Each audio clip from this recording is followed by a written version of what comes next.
How's it going, everybody? This is Rice Bonds, Montana DeYoung, back here with you again.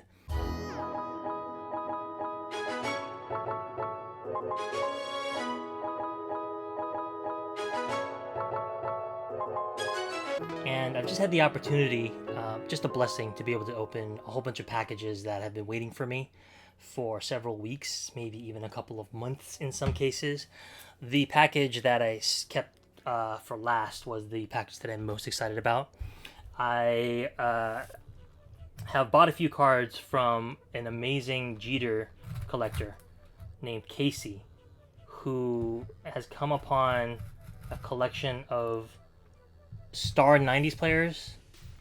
It just seems like an endless collection of sick cards, and he was gracious enough to come to me because he knows that I'm a serious Barry Bonds collector, and a genuine fan of the player and of his cards, to give me dibs on making an offer on a bunch of Barry Bonds cards that he had bought from a collection and was sort of moving off piecemeal.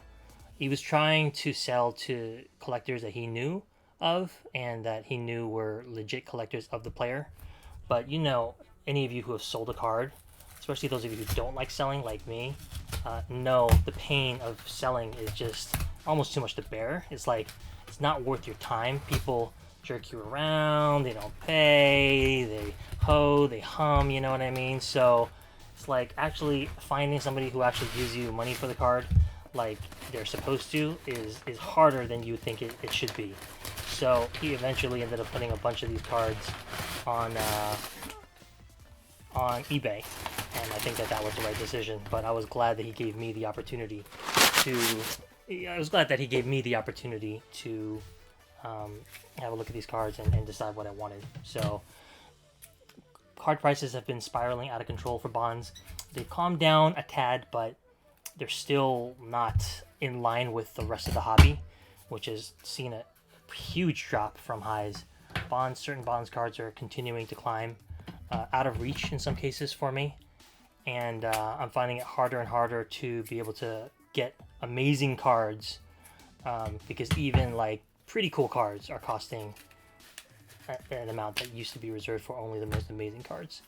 So this is a lot of a bunch of incredible Bonds cards. So let's just go one at a time and see what we have here.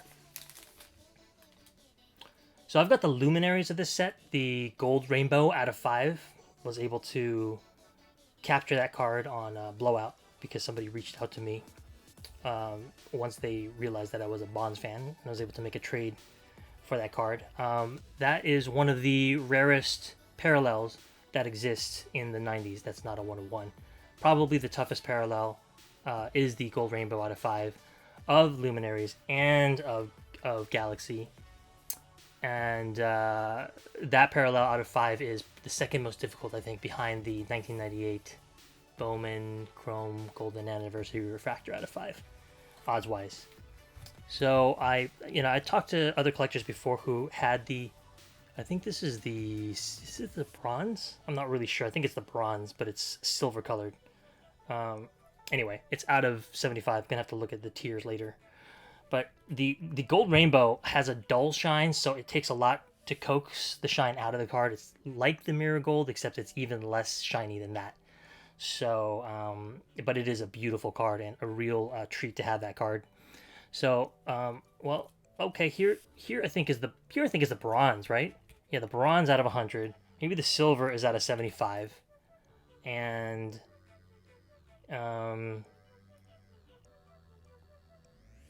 obviously the Gold Rainbow is out of 5. I don't think anybody's ever even seen it. This card is sick. I would love to get the Gold Rainbow of this, but it's one of those where you just have to wait basically your whole life to maybe have a shot at it. This Jeter collector also sent a whole bunch of other cards in this lot that I bought together. This is the Tech Gold out of 10 from 1999. I don't have this card. I have one Tech Gold already, but the background is kind of loud. I think it says SF or Giants all over the place. It's just not a very visually appealing card. I find this to be much more visually appealing. This is a stunningly beautiful card in the right light, as you guys have seen on both sides. Very, very pleased and lucky to have this.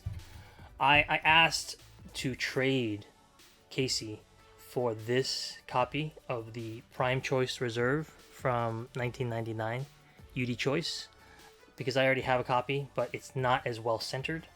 So, but he said, you know what, let me just put this in a pile, and then you can just give me a final price and sell your duplicate when it's appropriate. And so I said, well, thank you so much. That's an amazing offer. I'll do just that. So I'm going to inspect this. Hopefully it is good enough to get a 7, 8, or 9, or 10 from PSA, because that is the standard by which I'm judging cards now. If it can get a 7, then I want it slabbed because I want it protected and uniform. And then this is a refractor, a base refractor that I've long put off getting because they used to be super easy to get and also very cheap. But this is from 1995. This is the famous refractor design that they're now harkening back to in some of the modern sets. This looks to be a fine example of this card. Pretty well centered, a little bit off left to right, as you can see, and a little bit off top to bottom as well. But nothing that approaches an eyesore, and just an absolute beauty with the protector on. What a treat to have this card. So just to recap that first part, I do not have this card, nor do I have this card, nor do I have either of these. Those are all additions to my set, and then this is an upgrade to my set. That in and of itself, individually combined, are an absolute godsend, but it doesn't end there. There's more to come, and I think I know 2 of the cards that are remaining, and I wonder if there are only 2 cards remaining potentially. This is maybe the crown jewel, guys, of the entire lot. It's a little nicked up there on the top left that you can see, lifted on the corner a tad. Otherwise, very, very pretty card. Let me see if the autograph is clean. That's the most important thing for me these days. Whether the autograph is clean. Let's take a look at this, guys, together. All right. So a little lifting there, as you can see, top left. It's not ideal to have that. I don't like any ding on my cards. Who does? Especially on a reflective card like this, it really does emphasize it. But it's not some scratch or ding in the middle of the card, and as you can see, the autograph appears to the naked eye to be absolutely perfect. This is my favorite Barry Bonds autograph of all time. It's the first Bonds autograph I ever got. It was a graded copy, which I still own, in a BGS 9.5. True gem, meaning each of the component subgrades were 9.5 or higher. And since then, I've gone on kind of a Bonds autograph kick. But the reason I had to get this one is because it's Bonds' number. 25 out of 100. How cool is that? So now I have an almost perfect condition copy stored away in a BGS 9.5 holder. As my friend Joe, the Griffey collector, likes to say, it's like looking through it's like looking through your goggles and through a couple of feet of water in the pool to see something. But it does afford decent protection for your card. I just had to get this because it's jersey numbered, and that's meaningful to me. It's not meaningful to everybody, but it is meaningful to me. The autograph was perfect, which is also the most important thing, and I can live with that little corner problem up there. So I mean, that's massive. I mean, that's probably the crown jewel of the whole lot that I bought. But there's one more card that I've long been chasing, and this is cool to be the last one, because this is, to me, the most important card of the ones that I don't already have. Let's see here. So we got the 1996 Select certified blue parallel. I need the red as well at some point. This is a card that I have actually been chasing for a long time. There's another set from Pacific where there's almost a Prime Choice Reserve like sort of hologram lettering across the front. Those are that and this are my two favorite sort of base card parallels. What is this? This is Paramount from what year? 1998 Paramount. And as you can see, it's numbered out of 99. I can't remember the name of this parallel, but it's the glittery one. The one where the name is glittery, rainbow foil. And yeah, I've been chasing this card a long time. I forgot that it was part of this set. And then the big card is, of course, the Atomic Refractor from Bowman's Best. This is 1999. This is out of 100. Most people prefer the one prior to this, also out of 100. It's the cracked ice look. I've had a couple of shots of that card, but I just don't like that card as much as this one. This card looks way better to my eye. A major Bonds collector named Nate once marveled at the etching in this card, the beauty of the etching, and ever since he pointed out the etching, I've been wanting to get this card in hand, much less be able to acquire it. So this is a huge get for me. I'm not a Bowman's Best fan. There's only a couple of cards from that product that I've ever wanted, and this is in the top 3. What a huge addition to my collection.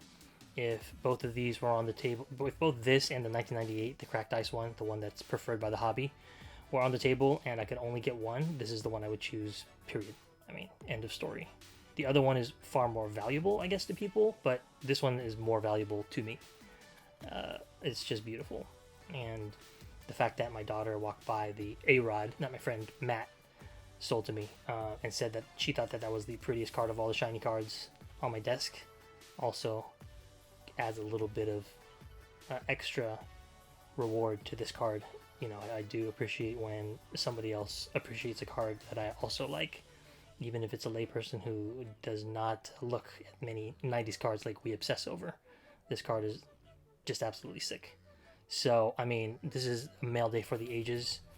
I mean, to get any of these cards, this one, this autograph, my friend Greg has been chasing the Prime Choice Reserve Salmon for goodness knows how long. I mean, these cards are absolutely sick. Absolutely sick. So thanks so much to Casey. I hope there are good vibes coming your way. I hope that these sales help you get some of those Jeters that you've been long after and just haven't been able to quite get yet. You have a friend, as you know, in the hobby, and anytime I can help, just let me know. So thanks for watching, guys. That's it. Cleared the deck. There's nothing else to open. It's a weird feeling, but now it's time to do the hard work of archiving, scanning, protecting, and shipping out. So until next time.